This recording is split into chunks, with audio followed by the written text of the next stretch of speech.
ओम शांति।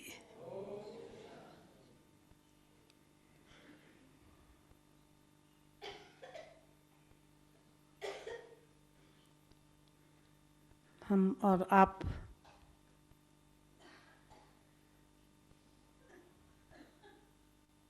इसी हॉल के अंदर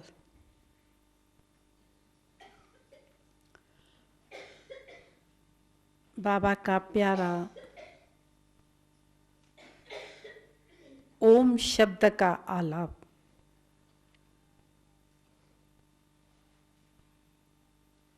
मिलके करें, ताकि हमारे इस हॉल के दीवारों में सदा वो शब्द गूंजता ही रहे। तो आप हमें मदद कीजिए, जैसा हम बोलें और उसमें सब मिल करके बोले, क्योंकि ब्रह्मा बाबा का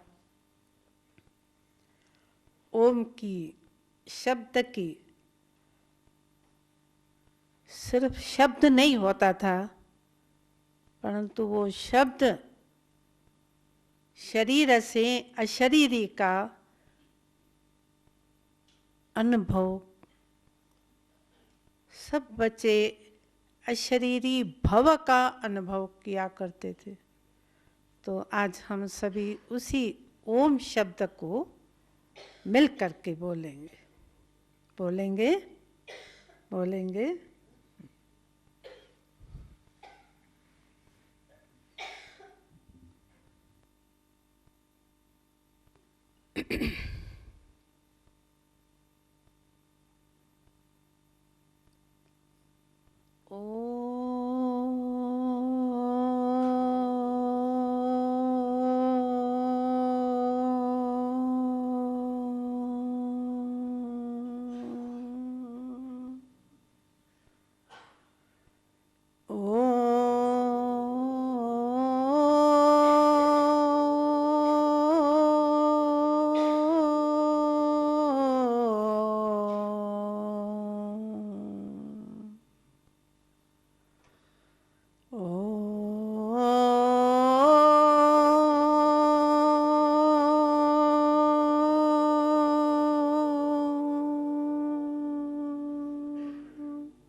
ये शब्द हम सबको निशब्द का अनुभव कराते। तो प्यारे बाबा के 1937 में जब हम छोटे बच्चे बाबा के पास बोर्डिंग में आए, तो वास्तव में उसी छोटी एज में जीवन में ज्ञान लेना है, ये तो मैं समझती हूँ नॉलेज भी नहीं थी। बाबा की मुरली डेली सुना करते थे, लेकिन उस मुरली को ऐसा ही अनुभव करते थे कि जैसे स्कूल में हमको कोई एक लेसन टीचर पढ़ाता है, तो हमको जीवन में वो याद करना ज़रूर पड़ता है। हम भी बच्चों ने एक उस बचपन की छोटी लाइफ में बाबा के मुरली को हम ऐसा सुना करते थे जो सार रूप में हमारे जीवन में स्मृति के साथ उसकी शक्ति का, पॉइंट की शक्ति का जीवन में हम बच्चे प्रैक्टिकल अनुभव करते थे। आप सोचेंगे वो उस बचपन में अनुभव क्या होता होगा आप सबको, और वो अनुभव वास्तव में यही होता था कि मुरली सुनते सुनते बाबा जब ओम की धुनी किया करते थे तो वो धुनी हम बच्चों को कान में आवाज पड़ता था, परंतु ओम के अर्थ स्वरूप में आत्मा टिक जाती थी तो प्रैक्टिकल अशरीरी स्थिति का अनुभव होता। आज हम राजयोग सीख रहे हैं, वो भी इसलिए ही सीख रहे हैं कि हम आत्मा अभिमानी बने, देही अभिमानी बने। यही आज अव्यक्त बाप दादा भी हमको 2 शब्दों के ऊपर डेली अटेंशन खींचवाता है। अशरीरी बनो, आत्मा अभिमानी बनो, देही अभिमानी बनो। लेकिन वो जीवन का जो हमारा समय था जिसमें मन और बुद्धि इतना क्लियर था, जिस क्लियर होने के कारण से बाबा की बात की छाप दिल के, दिमाग के साथ दिल में भी छप जाती थी, जिसके कारण से वो सिमरन जो है हमारा सारा दिन नेचुरली चलता था। और सिमरन शक्ति जो है वो समर्थी का अनुभव जरूर कराती है, और जिसके कारण से आत्मा के अंदर उस शुद्ध स्मरण से समर्थी अर्थात आत्मा अपने आप को शक्तिशाली अनुभव करती थी। और बाबा भी उस समय हमको एक शब्द पक्का कराया कि बच्चे तुम बाबा के तो बने हो, परंतु डेली ये एक शब्द याद रखना कि मैं शक्ति स्वरूप हूँ, मैं शक्ति स्वरूप हूँ, मैं शक्ति स्वरूप हूँ। बस वो हमारे जीवन में एक शब्द ने दिमाग के अंदर, ये जैसे कंप्यूटर में हाथ से जैसा शब्द लिखते हैं वैसा हमको वहाँ से दिखाई देता है। आज मैं वो अगर अपनी बचपन की जीवन याद करती हूँ तो सचमुच जो बाबा शब्द दिया करते थे वो हमारा वर्क चलता रहता था। तो ऐसे नहीं है कि हम 12 घंटा बहुत फ्री रहते थे इसलिए वो स्मरण चलता था, नहीं। बाबा ने हमको कंबाइंड योग और कर्म दोनों सिखाए। लेकिन वो शब्द मैं शक्ति स्वरूप हूँ, मैं शक्ति स्वरूप हूँ, ये कभी भी हमारे से बुद्धि से भूलता ही नहीं। आप सोचिए जब बाबा हम बच्चों को एक शब्द के ऊपर इतना अटेंशन खींचवाया तो उसका हमारा जो जीवन में पक्का निश्चय हो गया कि मैं शक्ति स्वरूप हूँ, तो निश्चय तो हो गया, परंतु शक्ति स्वरूप का पेपर जरूर आता भी है। अगर मैं पहलवान हूँ, बोलती हूँ मैं पहलवान हूँ, तो शब्द से मैं पहलवान तो नहीं बन गई ना। पहलवान का पेपर आता है मैदान पर, जो किसके ऊपर विजय प्राप्त करे तो वो पहलवान माना जाएगा। ऐसे बाबा ने भी जब ये शब्द पक्का कराया कि तुम शक्ति स्वरूप हो, तुम शक्ति स्वरूप हो, तो रियल हम उस स्मृति से अपने आप को भी एक शक्ति अनुभव करते थे।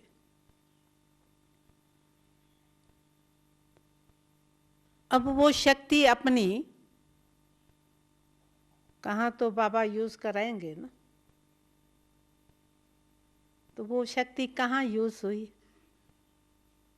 आप सभी बहुत बड़ी बड़ी दादियों के संपर्क में रहते हो, उन दादियों से बहुत कुछ बाबा के आदि स्थापना के बातों को भी सुनते रहते हो।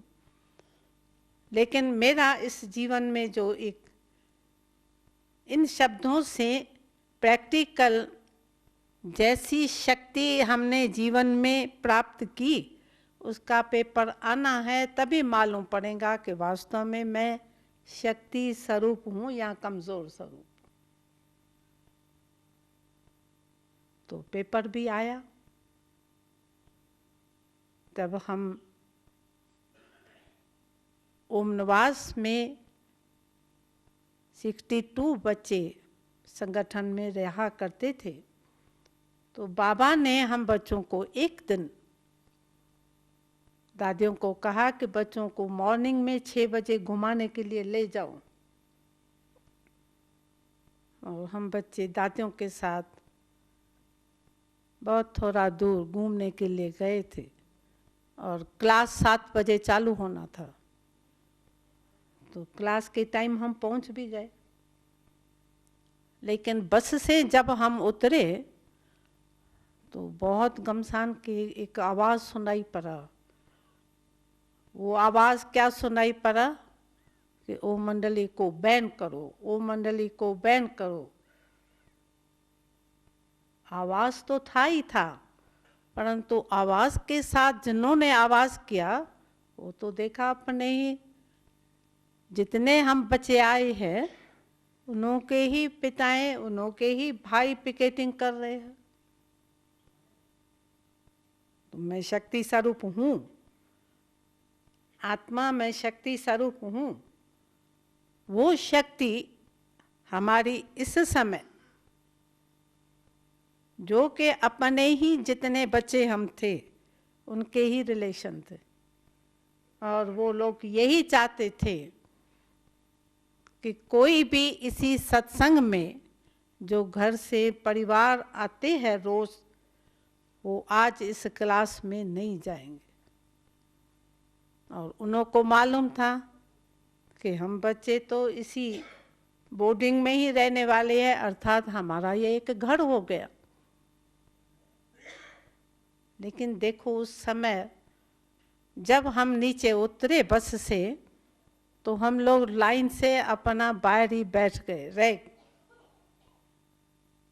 उन्होंने कहा तुम लोग क्यों यहाँ रुकते हो, तुम्हारा तो ये घर है, तुम लोग बच्चे अंदर चले जाओ। हम लोगों ने सभी का एक ही आवाज़ था, हम अंदर तब तक जाएंगे जब तक हमारे जो आने वाले भाई बहनें हैं उन्हों को आप अंदर जाने की छुट्टी नहीं देते हो, तो हम लोग भी यहीं खड़े हो जाएंगे। उन्होंने सोचा छोटे बच्चे हैं, कितना टाइम ये जिद करेंगे, आखिरी थक जाएंगे तो ज़रूर अंदर चले ही जाएंगे। लेकिन आप 7 बजे से टाइम बढ़ता गया, 8 हुआ, 9 हुआ, 10 हुआ, 11 हुआ, तब उन्हों को हमारे ऊपर एक तरस आया। कहते बच्चे आप इतना घंटा यहाँ खड़े नहीं हो जाओ, आप अनजान बच्चे हो, आप अपने घर अंदर चले जाओ, ये बड़ों की बात है। उन्हों को ऊपर हमने ये पिकेटिंग किया। लेकिन रियल उस समय वो एक जिसको हम कहते ईश्वरीय शक्ति जो है, भगवान की जो शक्ति होती है, वो ही शक्ति का प्रैक्टिकल हम बच्चों ने अनुभव किया कि हम सचमुच खड़े नहीं हैं, जैसे हम बच्चे बाबा के गोदी में हमेशा जाया करते हैं, वैसे बाबा इस समय हमको अपने गोदी में बिठाए। बाबा ही हमको जैसे शुभी रस पिला रहा है, बाबा ही हमको कुछ खिला रहा है। उनको हमारे ऊपर हर समय यही ध्यान रहे कि बच्चे इस समय कुछ बचपन में छोटेपन से ही बाहर निकल के और उनको कुछ नॉलेज नहीं है, ये बेचारे बच्चे क्या करेंगे। परंतु हमको ये फील होता था हमको बहुत बाबा की मिली हुई शक्ति। और आखिर जब 1 बजे का टाइम हुआ तो उस समय उन्होंने अनाउंस किया कि हम बच्चों को ऐसा देख नहीं सकते हैं, इनके कारण से हम आप सब बड़ों को भी छुट्टी देते हैं, परंतु कल फिर हम आकर के फिर पिकेटिंग करेंगे। और उसी समय वो अपना जो हमारे मकान के सीढ़ी पर यूथ सोए पड़े थे और भाई बहनें लकड़ियों से 1-2 में खड़े होकर के पिकेटिंग कर रहे थे, बस उनका संकल्प बिल्कुल ठंडा हो गया। और पहले हम बच्चों को अंदर भेजा, उसके बाद सारे हमारे भाई बहनें जो परिवार वाले वहाँ पर आए थे अंदर चले गए। और सचमुच बाबा उस समय अंदर जितने पहले आए हुए थे वो बाबा का यादों का गीत हारमोनियम पर बोल रहे थे। और जब हम अंदर घुसे तो बाबा ने गुलाबाशों से, फूलों से सभी को स्वागत किया। बच्चे विजयी भव करके बाबा ने सब बच्चों का स्वागत किया। तो ये एक बाबा के स्थापना की जो फर्स्ट सीन हमने देखी, इनसे और हमारी आत्मा के अंदर निश्चय की परसेंट और बढ़ गई। यही ध्यान में आया कि बचपन में हम दुरु के, प्रहलाद के बुक पढ़ा करते थे, तो भगवान को प्राप्त करने के लिए जब कोई परीक्षा नहीं आती है तो जैसे सोने को परखने के लिए एक आग में डालते हैं, उनसे मालूम पड़ता है तो सोने में बाकी खाद कितनी है। इसी प्रकार से हमारे जीवन के अंदर इसी पेपर ने और ही आत्मा के अंदर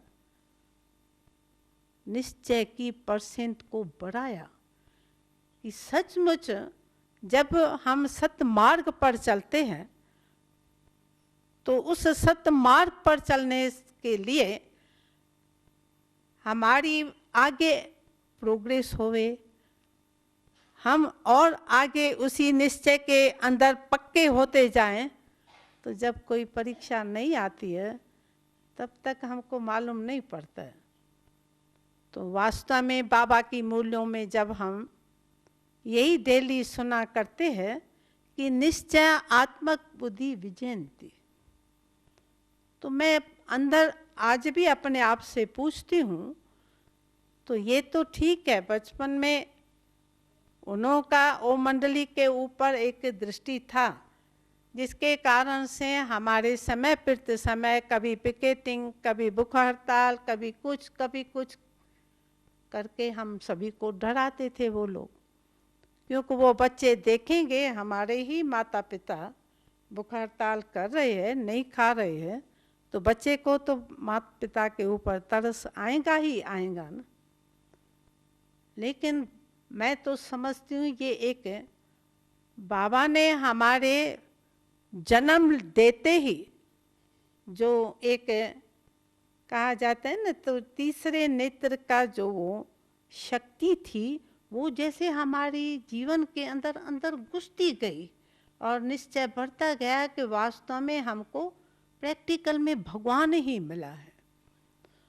उन्हीं निश्चय के आधार से जितनी भी हैदराबाद सिंध के अंदर 1 साल में ये पिकेटिंगें हुई और भूख हड़ताल हुए, साथ साथ गवर्नमेंट को और उसके अंदर सिंध हैदराबाद के जो हमारे मुखी पेंच होते थे, उनके पास हमारे माताओं ने, पिताओं ने, भाइयों ने जा कर के मांगनी की कि हमारे बच्चे फिर से लौटा के दियो।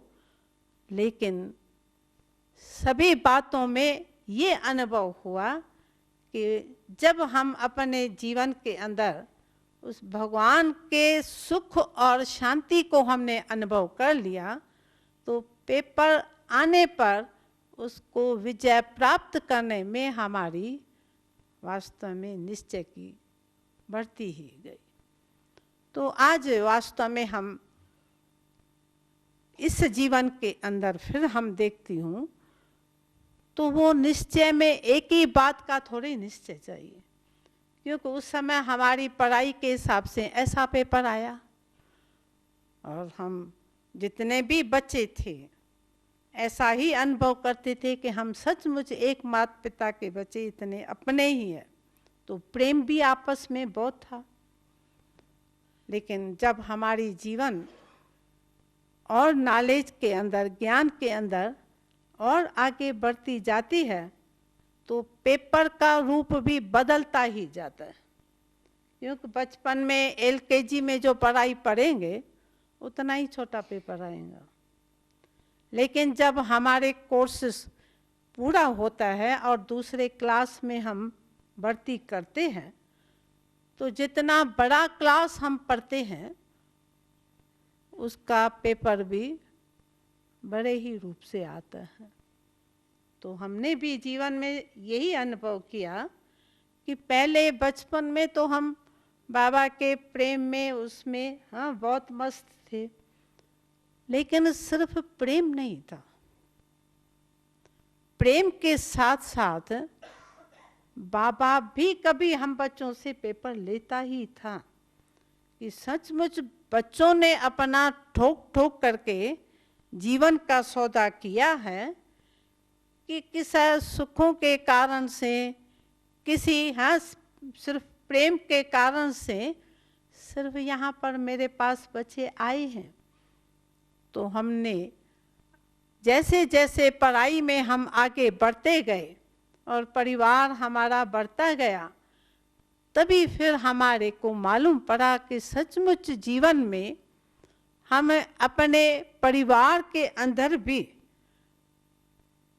जो स्वभाव से, भाव से, क्योंकि बच्चे हम छोटे होते हैं, लेकिन हर एक के अंदर तो कोई तो स्वभाव होता ही होता है ना, होता है ना। कोई का रूठने का संस्कार होता है, स्वभाव होता है, किसका लड़ने का स्वभाव होता है।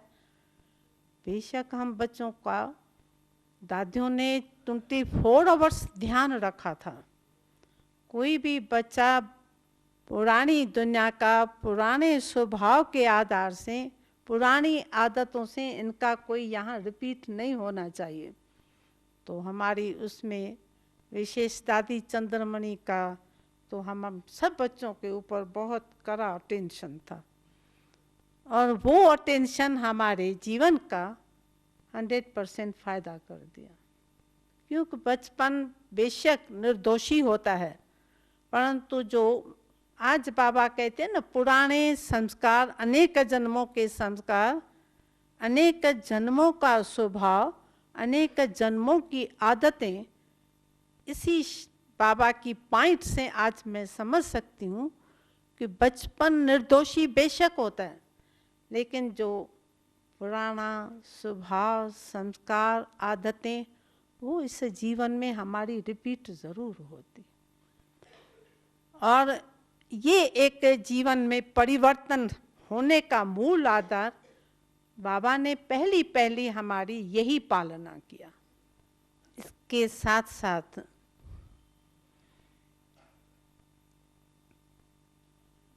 दिन प्रतिदिन अपने जीवन के अंदर सिर्फ शक्ति नहीं, परंतु उस शक्ति स्वरूप में एक दिव्य शक्ति का अनुभव होने लगा। वो दिव्य शक्ति जिससे अपने जीवन के अंदर बचपन होते हुए भी जो बचपन में आत्मा में संस्कार, स्वभाव, आदतें थी, वो हमारी दिन प्रतिदिन परिवर्तन होती गई। ये बहुत एक, जैसे कहते हैं ना, एक जादू का खेल होता है। समझ नहीं सकते थे कि हमारे बचपन में घर में बच्चे बच्चे से लड़ते हैं, एक दो को कुछ ना कुछ चुटकी लगा के करते ही रहते हैं। तो इनसे एक अंदर फीलिंग आती थी कि सचमुच भगवान के सिवाय हमारे को ऐसा जीवन में बदलने वाला कौन। अगर कोई हमको कहेगा भी तुम इन बच्चे से इतना क्यों बुरा बोला, क्यों गाली उसको दी, तो हम उस समय पहला जवाब क्या देते हैं, उसने दी इसलिए मैंने दिया, उसने मेरे को सिर्फ ऐसा किया इसलिए मैंने उसको मारा। ये तो बचपन में हम सभी करते ही है। परंतु इन चीज़ों को एक साल के अंदर हमने देखा काफ़ी हमारे लाइफ के अंदर परिवर्तन होता गया। अब मैं कहती हूँ परिवर्तन होता गया, परंतु दूसरों को भी तो महसूस होना चाहिए ना, इन बच्चों का परिवर्तन हुआ है।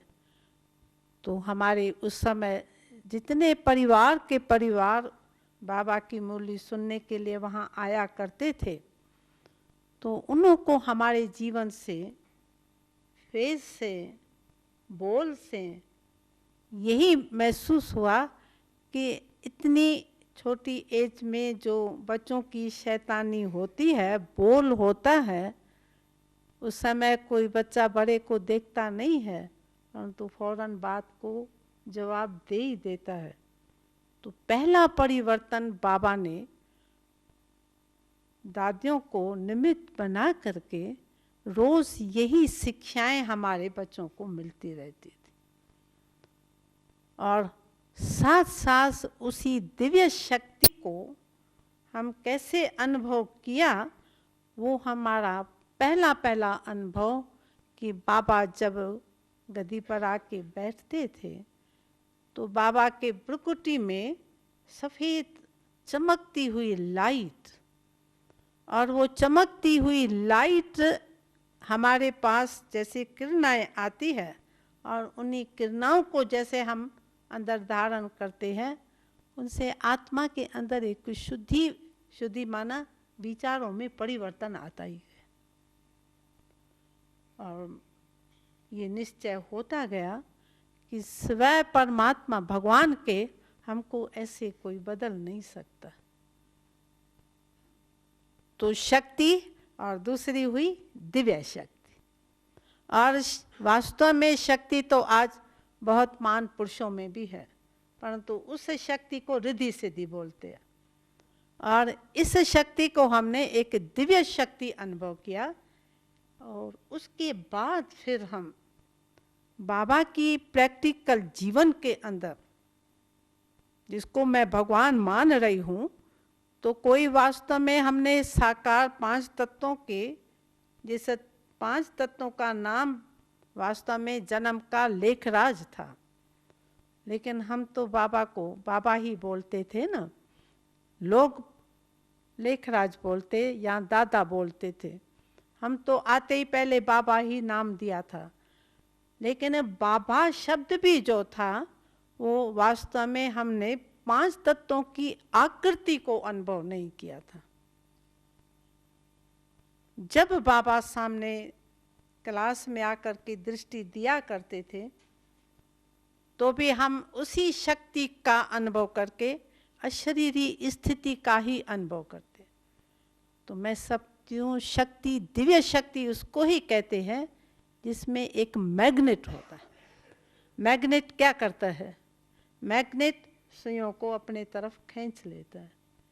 तो हमारे आत्मा में भी जब शुद्धि आती गई, तो बाबा की उस मैग्नेट के ऊपर, अर्थात उस समय मैं भी उस समान निराकारी आत्मा यानी अशरीरी आत्मा ही अनुभव, और उसी आधार से हमारी सिर्फ स्थूल चीज़ों का ही परिवर्तन नहीं हुआ, लेकिन आत्मा के अंदर एक अलौकिक शुद्धि का अनुभव होने लगा। और निश्चय यही आगे बढ़ता गया कि वास्तव में हम बच्चों को एक भगवान ही प्राप्त हुआ है, जिससे हमको इतना जीवन के अंदर परिवर्तन हो रहा। ये तो हम बच्चों का परिवर्तन जो स्कूली लाइफ में बाबा ने हमको रखा, उसमें जो हमको बाबा बहुत सुंदर सुंदर रूहानी, हाँ, छोटे छोटे लेसन दिव्यता के हमको बना के दिया करते थे, जिस लेसन को हम जब याद किया करते थे तो हमको ये लगता था कि वास्तव में वही मैं हूँ, वही मैं हूँ। तो बाबा ने हमको यही पक्का कराया, तुम तो पहले शूद्र थे, मैं तुमको देवता बनाता हूँ। ये नहीं कहा कि मैं तुमको ब्राह्मण बनाता हूँ, नहीं, शूद्र से एकदम से बाबा ने कहा मैं तुमको देवता बनाऊंगा, अर्थात दिव्य गुणधारी बनाऊंगा। तो आज मूल्यों के अंदर हम पढ़ाई में यही पढ़ते हैं कि ब्राह्मण सो फरिश्ता सो देवता बनेगा, परंतु उस समय बाबा ने हमारे जीवन को जब परिवर्तन किया तो हमको ऐसा रियल फील होता था कि मैं एक दिव्य आत्मा बन गई हूँ, दिव्य आत्मा बन गई हूँ। तो हमारे में ये छीछी गुण क्यों होना चाहिए? जो प्रवृत्ति वाले भाई और माताएं थी, वो फिर उस आधार से अपनी प्योरिटी को धारण करने लगे। तो प्योरिटी धारण करने के कारण से जो उन्हों को ये निश्चय बढ़ता गया कि ऐसा भगवान हमारे जीवन में मिला है जो हमारे को ये प्योरिटी का मार्ग दिखा रहा है। अब हमारे अंदर ये पक्की धारणा रहेंगी कि हमको पवित्र रहना है। अब निश्चय हो गया कि बाबा भगवान हमको मिला है और हमारे जीवन के अंदर प्योरिटी का धारण कराने का मार्ग वो ही सुना सकता है, मनुष्य नहीं सुना सकता। तो ये भी एक निश्चय का पेपर। वो कौन सा पेपर आएगा? प्योरिटी का तो आप बाबा की दिव्य कहानी में पढ़ाई करते हैं कि उसी प्योरिटी के कारण से ही परिवारों के घरों के अंदर फिर बहुत बड़ा पेपर आने लगा। पेपर तो आया, परंतु सबका 100% निश्चय ऐसा कुछ भी हो जाए, लेकिन अभी हम ये कभी भी मार्ग छोड़ नहीं सकते हैं। आगे क्या हो सकता है? जरूर उसके अंदर तो फिर मारें खानी पड़ेंगी। हाँ, एक पति पत्नी को ऐसे छोड़ तो नहीं सकता है, और पत्नी ने भी निश्चय किया तो हम अभी भगवान के मिलने के लिए ये जीवन में पवित्रता का धर्म मुझे धारणा ही करना पड़ेगा। चाहे कोर्ट के अंदर उन्होंने बहुत कुछ केस डाला और माताओं को बहुत मारें खानी पड़ी, वो मार खाना भी उन्होंने मंजूर किया, परंतु उन्होंने कहा अभी हम अपना ये धर्म को कभी भी छोड़ नहीं सकते। तो वास्तव में हमारे जीवन का फाउंडेशन जो है वो है निश्चय। अब उसके अंदर फिर बाबा हम बच्चों को जो शब्द सुनाता आया कि निश्चय आत्मक बुद्धि विजयंती, माना वैजंती माला के दाने बच्चे वो ही बन सकते हैं जो अपने जीवन के अंदर 100% निश्चय करते हैं कि हम भगवान के बच्चे हैं। तो बच्चों का हमारा छोटा छोटा पेपर आया, लेकिन हमारे उसी समय वो मंडली में जो परिवार कहाँ से सिर्फ पत्नियां आती थी, तो उनके आदमी लोग नहीं आते थे।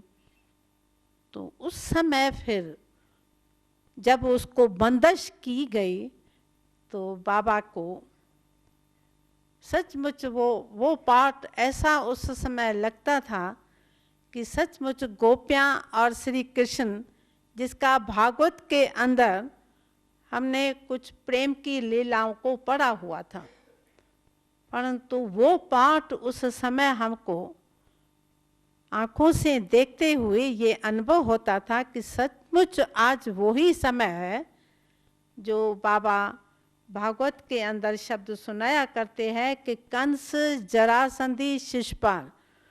तो कंसों ने कन्याओं को मारा और जरासंधियों ने माताओं को जेल में रखा था। ऐसे ही उसी समय प्रैक्टिकल में वही पाठ चल रहा था जिसमें कन्याओं को भी पकड़ पकड़ करके अपना घर में ले जा करके और उनके पाँव में लोहे की जंजीरें डाल करके कहा, अभी देखें तुम कैसे वो मंडली में जाती हो।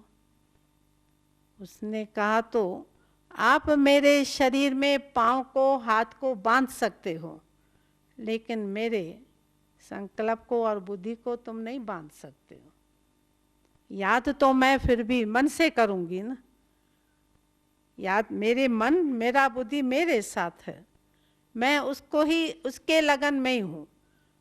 और भले आप मेरे पाँव में एड़ी डालो, लेकिन इतना ही नहीं, पाँव में एड़ी डालना उतना ही पेपर नहीं था, परंतु इस पेपर के साथ साथ दूसरा बड़ा पेपर भी आया।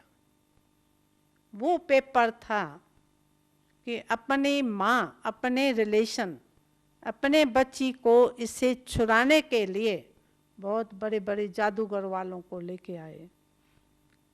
क्योंकि उस समय सिंध में यही एक आवाज़ हुआ कि अभी सिंध के अंदर एक बहुत बड़ा जादूगर आया है जो कन्याओं माताओं को ले जाता है। अब ये जादू इन बच्चों का निकाले कैसे? तो बहुत बड़े बड़े जादूगर वालों को लेके आए, परंतु वो फाउंडेशन जिसको आज हम ज्ञान के शब्दों में बाबा के मुरली में ये सुनते हैं कि ज्ञान युक्त और योग युक्त, उस समय हम बच्चों की स्थिति में योग युक्त अवस्था बहुत थी, जिसके कारण से जब उन लोगों ने जादूगर वालों को भी बुलाया था, तो वो जब अपनी जादूगर की चीज़ें ले आते हैं, लकड़ी ले आते हैं, कुछ पानी ले आते हैं, कुछ ले आते हैं, तो वो जो भी बहन जिसके पास भी वो लोग आए, यही योग की स्थिति, अर्थात एक बाबा दूसरा न कोई। और सचमुच उसी समय हर एक बहन की स्थिति ऐसी थी जो जैसे बाबा उस समय मदद कर रहा है, बाबा की सकाश मुझे मिल रही है, गुप्त बाबा हमको मदद कर रहा है। तो मैं बाबा, बाबा और मैं, उसी अवस्था में एक अव्यभिचारी याद की अवस्था होने के कारण से वो अपना काम कर रहा है और आत्मा अपना काम कर रही है। बाबा मैं और बाबा, ये निश्चय है बाबा मैं आपकी हूँ, आपकी हो करके ही रहूँगी। ये अपना काम करे, मैं अपना काम कर रही। और सचमुच ये जो बाबा कहते हैं ना योग में बल है, उस समय वो याद का बल ऐसा था जो जादूगर वाले का हाथ ही हिलने लगा।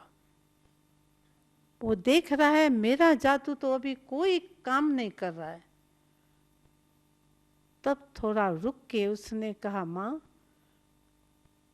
मेरा जादू से भी उनको बहुत बड़ा जादू पड़ा हुआ है, ये मेरा काम नहीं है। माता बेचारी ढीली हो गई, ये क्या है? इसका मतलब मेरी बेटी का कोई जादू ही नहीं निकलेगा। तो फिर बाद में उसने कहा, देखो माँ मैं सच सुनाता हूँ, ये कोई रॉन्ग रास्ते में नहीं जा रही है, इसकी बहुत एक आत्मा में दिव्य शक्ति है।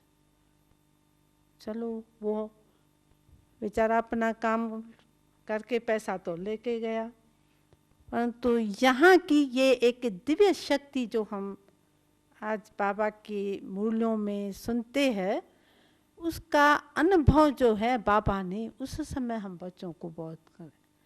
आज हम ये नॉलेज के आधार से याद की सब्जेक्ट के में मैं ये शब्द ज़रूर अंदर महसूस करती हूँ कि ये याद का बल मेरा तब बढ़ सकता है जब हम एक शब्द के याद में स्मरण ज़्यादा करते हैं, तब हमारा जाके याद में बल बढ़ता है।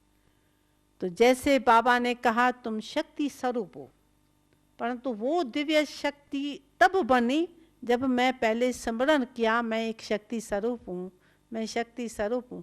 तो वो शक्ति नेचुरल मेरे को अपने प्रकृति तत्व के भान से, इसको हम कहते हैं उस समय हम देही अपमानी का अनुभव बहुत अच्छा करते थे।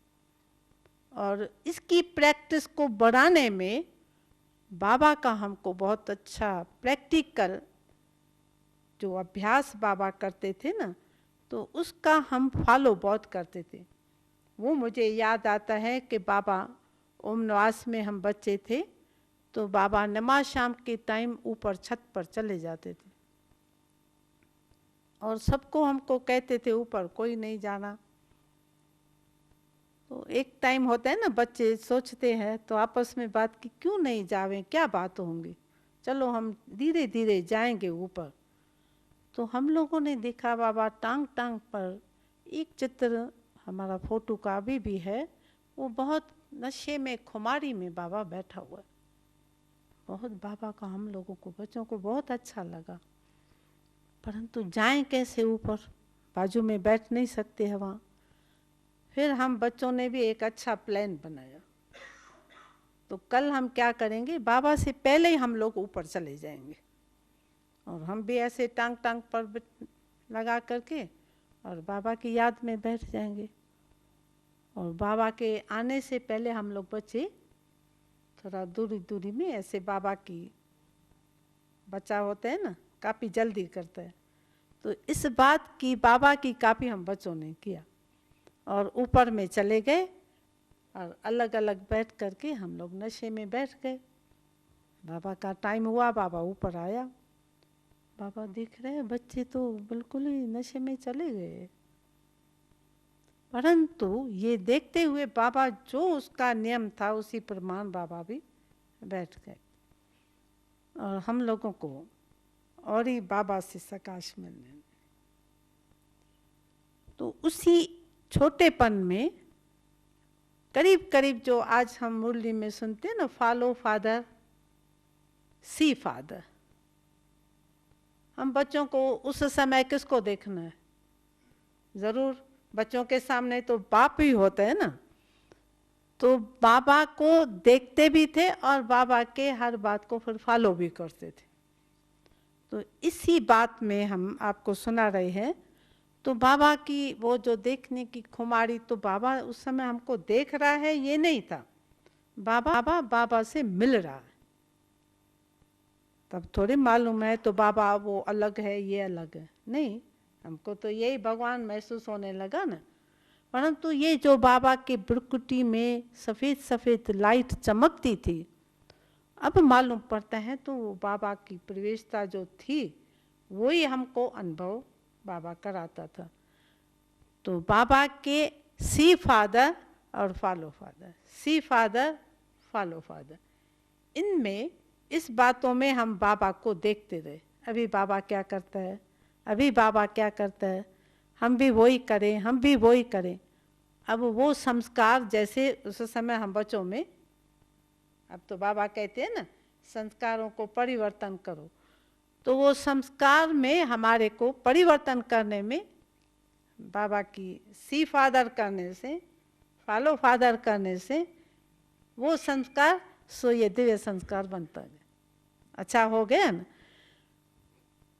तो एक बात नहीं, ये हुई दिव्यता की शक्ति को अनुभव करने की बात, परंतु बाबा हर समय थोड़ी बैठ करके उसी नशे में ही बैठ जाएगा, नहीं ना। बाकी टाइम तो बाबा, जब हम बच्चे इतने बच्चे हैं तो बाबा की कारोबार भी तो बढ़ गई ना, तो बाबा कर्म योगी थे ना, तो बाबा को कितना कर्म करना पड़ता था। तो जितना हम जीवन में कर्म सीखे वो भी बाबा से ही सीखे, क्योंकि छोटेपन में हम उतने एज के अंदर कोई घर में तो हम सीख नहीं सकते हैं, यहाँ कोई ट्रेनिंग लेने के लिए तो हम बच्चे कहाँ गए ही नहीं, आए तो हम बाबा के पास ही आए। तो बाबा के हर कर्म को देखा भी और हर कर्म को फॉलो भी। तो आज ये मुझे शब्द जीवन में बहुत पसंद आता है कि सी फादर फॉलो फादर। तो इसमें फिर हम जैसे बच्चे थे तो उस रूप से हम लोगों ने फॉलो किया, लेकिन हर समय थोड़ी मेरा बचपन रहेगा। बच्चे सो हम बड़े तो हो जाएंगे ना।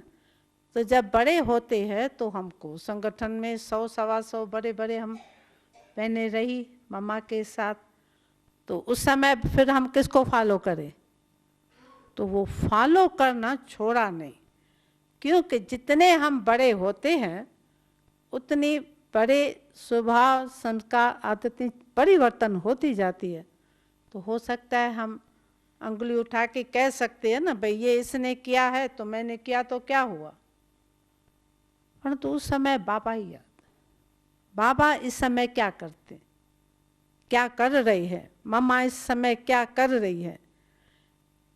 तो ये एक जो अंतरक बचपन से सी और फॉलो में बाबा को देखा, तो वो जितने हम अपनी लाइफ में बड़ी होते गए, संगठन में आते गए, तो ये एक बात हमको उस समय भी बहुत मदद किया।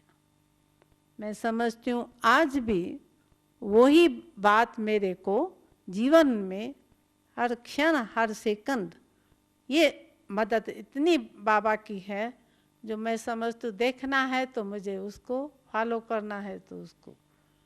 तो फॉलो में हम कभी कभी बाबा जो हमको हर चीज़ सिखाई, कर्म के अंदर भी जो हर चीज़ सिखाई, ऐसे नहीं है कि बाबा मुरली चला के और चला गया, नहीं। बाबा का तो प्रैक्टिकल हम बच्चों को सिखाने के लिए हर कर्म जो दिनचर्या का है वो बाबा ने ही सिखाया। सब्जी कैसे काटनी है बाबा ने सिखाया। किचन में जो कुछ कार्य करना है वो बाबा ने सिखाया। जो ड्यूटी बाबा हम बच्चों को देता था वो बाबा हमको ट्रेनिंग दे करके ही कराता था।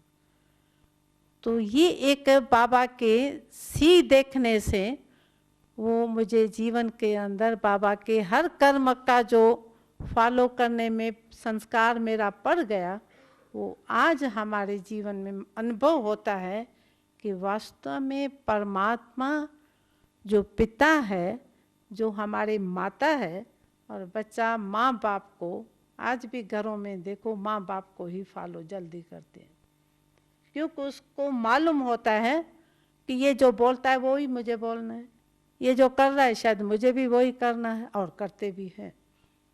तो बाबा ने हमारे हर कर्म में दिव्यता, हर बोल में दिव्यता, और साथ साथ हर कर्म में स्वच्छता भी सिखाई। मैं तो बाबा का दिली दिल में सचमुच इसमें इतना थैंक्स मानती हूँ कि ये स्वच्छता बाबा नहीं सिखाता तो आज हमको जो बाबा इतने केंद्र देता है उसमें भी स्वच्छता फिर नहीं आ सकती। तो बचपन में इतनी चीज़ों को उठाना, माता पिता से उठाना, क्योंकि माता पिता ही ऐसे स्वच्छ है, सत्य है। तो स्वच्छता और सत्यता ये हमको बचपन में बाबा बहुत अच्छी सिखाई। तो सत्यता इतनी बाबा ने अच्छी सिखाई जो इतना छोटा झूठ बोलने की भी हमको ज़रूरत नहीं पड़ी। क्यों? बाबा हमारे से डेली दिनचर्या पूछता था। जैसे आज 8 से 9 क्लास या 9 से 10 होते हैं ना, ऐसे बाबा का भी हमारे साथ 9 से 10 होता था। जब बहुत छोटे थे तो 8 से बाबा हमारे साथ बैठते थे। उस समय हमको सत्यता के ऊपर बहुत बाबा जोर देते। बाबा अपने जीवन की कहानी, बिजनेस के टाइम बच्चों जो उनके साथ वर्क में होते हैं, तो बाबा का निजी गुण सत्यता का बहुत अच्छा था। यही अनुभव जीवन में हुआ। तो बाबा हम बच्चों को भी यही सिखाया, कभी भी आपको कोई चीज़ की आवश्यकता पड़े, कोई बात तुमने भूल की हो, तो कभी झूठ तुम नहीं बोलना, सच बोलना। उस समय तुम्हारे ऊपर कोई तलवार भी रखे या कोई लालच भी देवे, तुम कभी झूठ नहीं बोलना। तो ये भी बाबा का हमारा सत्यता बोलना, ये गुण भी मैंने देखा बाबा की निजी गुण जो था, वो भी गुण हमारे को बाबा ने बहुत अच्छी धारणाओं में लाया। तो आज पहला पहला जीवन के अंदर एक शब्द मैं अभी तक भी पक्का करती हूँ कि निश्चय क्या चीज़ है। उस निश्चय का एक पेपर जो हमारे पाकिस्तान के टाइम पर आया था, जो 47 में एक पाकिस्तान जो पड़ा था, तो पाकिस्तान के बाद जब हम पाकिस्तान छोड़ करके भरतपुर राजा की कोठी में आए थे, तो उस समय हमारा एक बेगरी पाठ का पाठ चला था। बाबा हमारे जीवन को स्वयं के स्व अर्पित करने के साथ साथ बच्चों को तो एक राजकुमार राजकुमारियों की तरह ही चलाया था। परंतु रियल अगर दिल से हम आपको सुनाएं, तो सिर्फ हम उस समय उन्हीं साधन या उसी कारण से बाबा के नहीं बने थे, बने हम उसी आधार से जो बाबा ने हमारे जीवन को परिवर्तन किया था, उसी आधार से हम आगे जीवन को समर्पण करते आए हैं। लेकिन ये पेपर एक हम ब्राह्मण जीवन के लिए बहुत बड़ा था, जो आप सब जानते ही है, बेघरी पाठ का जो था उस समय। तो उस समय बेघरी पाठ जो हम शब्द बोलते हैं, वो बेघरी पाठ था कि हमको भोजन की जो व्यवस्था थी, वो बाबा ने अपनी दिनचर्या के साथ साथ जो हम बच्चों को बिजी रखा, जिसमें हम लोगों को कोई भी जीवन में कमी महसूस नहीं हुई। भले आज हम एक टाइम भी खाना खाते थे, लेकिन खुशी क्या थी? बाबा कहते हैं ना, खुशी जैसी खुराक नहीं। खुशी ये है भगवान हमारा साथी है, भगवान के साथ हम चल रहे हैं, भगवान के साथ हम बैठ रहे हैं, भगवान के साथ हम खा रहे। तो उस निश्चय के आधार पर ये जो पार्ट बेघरी लाइफ का आया, उसमें बाबा हमको एक चपाती में गुड़ का शुगर डाल करके रोल करके खिलाता जाता था, आओ बच्चे खाओ बच्चे। तो हमको भगवान ने भूखा तो नहीं रखा ना। समय के प्रमाण, चाहे लौकिक फैमिली हो, चढ़ाव उतराव सब जगह आता है, परंतु माता पिता ही होता है। इसी प्रकार से वो बचपन निश्चय का फाउंडेशन जो था, वो जैसे जैसे समय बीतता गया, जैसी जैसी बातें आती गई, जैसे जैसे पेपर आते गए, तो ये जानकारी अंदर आती गई कि हमको दर्जे में आगे जाना है, तो हमको विजय प्राप्त करना है। विजय प्राप्त करेंगे तभी हम वैजयंती माला के दाने बनेंगे। तो यही चीज़ें हमारी आपस में चर्चा के अंदर भी और चर्चाएं न चल करके यही चर्चाएं होती थी कि वास्तव में हमारी वैजयंती माला में दाना बनना है, तो हमारा निश्चय के आधार से ही बनना। तो अंदर ये होता था, हम 108 माला के दाने है ही है, हम 108 माला में पिरोए हुए ही है, बाबा के गले में पिरोए हुए ही है। तो वैजयंती माला का दाना बनने में ये छोटे छोटे पेपर जो आए, उन पेपरों को ऐसा ही उस समय जैसे खेल खेल में हम आगे बढ़ते गए। तो ऐसे ऐसे समय पर जब कोई फैमिली के कोई पति पत्नी के हिसाब से भी कोई बातें आती थी, तो भी वो माताएं अपने जीवन के अंदर बाबा के याद में, बाबा की सकाश से वो सब प्योरिटी के पेपर में भी पास हो गई। तो आज उन सब बातों को याद करते हुए हमारी पढ़ाई का कोर्स तो बहुत आगे बढ़ता गया है, और उस पढ़ाई के अंदर आज की पढ़ाई में भी हम यही अनुभव कर रही हूँ कि जो बाबा बातें हमको देता आया, और लास्ट में भी यही बात दिया है कि व्हाट एम आई, मैं कौन हूँ। तो मैं उस दिन बाबा की इस मुरली को अभ्यास में ले रही थी कि बाबा ने तो हमको एक ही मैं सिखाई, मैं दे हूँ, मैं फलाने नाम वाली हूँ। मैं जब आई उस समय मैंने ये कभी बोला नहीं कि मैं फलाने नाम वाली हूँ या फलाने ये हूँ, नहीं। बाबा ने पहले ही सुनाया तुम आत्मा हो, तुम देह नहीं हो, ये पक्का कराया। तो उसको बाबा इंग्लिश में कहते थे व्हाट एम आई, तुम कौन हो, तुम तो आत्मा हो। तो ये जब बाबा ने हमको सुनाया ना, दो मैं को अब अपना परिवर्तन करके एक मैं को रखो, तो मुझे अपनी बचपन की कहानियाँ अभी बहुत याद आती है। तो शुरू में तो हमको ये बहुत पक्का हो गया कि सचमुच मैं आत्मा हूँ, मैं आत्मा हूँ, मैं एक शुद्ध आत्मा हूँ, मैं एक पवित्र आत्मा हूँ। तो ये पक्का होते होते होते मेरा जो शरीर है, मेरा में कई चीज़ें, वस्तु बच्चों की भी हमारी होती है, तो वो हमारा परिवर्तन होता गया। तो आज भी हमारी जीवन वास्तव में बाबा वही बनाना चाहते हैं। तो मैं शब्द में कभी कभी बाबा जो स्वमान के शब्द देते हैं उस मैं को याद करती हूँ। कभी मैं शब्द में वरदान में जो बाबा एक मेन शब्द देता है उसमें मैं वो याद करती हूँ। तो वो मैं शब्द हमारे एक शुद्ध शब्द, श्रेष्ठ शब्द, महान शब्द, वो हमारे और मैं को समाप्त करता जाता है। ये वर्तमान समय इस पुरुषार्थ के शब्द को लेकर के कोई न कोई एक बाबा की बात को बुद्धि में रख करके देखती हूँ। उसी से हमारी अवस्था में चरती कला का बहुत अनुभव होता है। तो चरती कला तेरे बाणे सर्व का भला।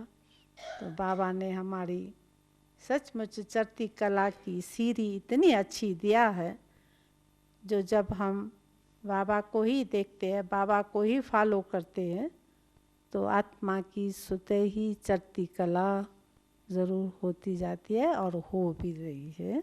ओम शांति।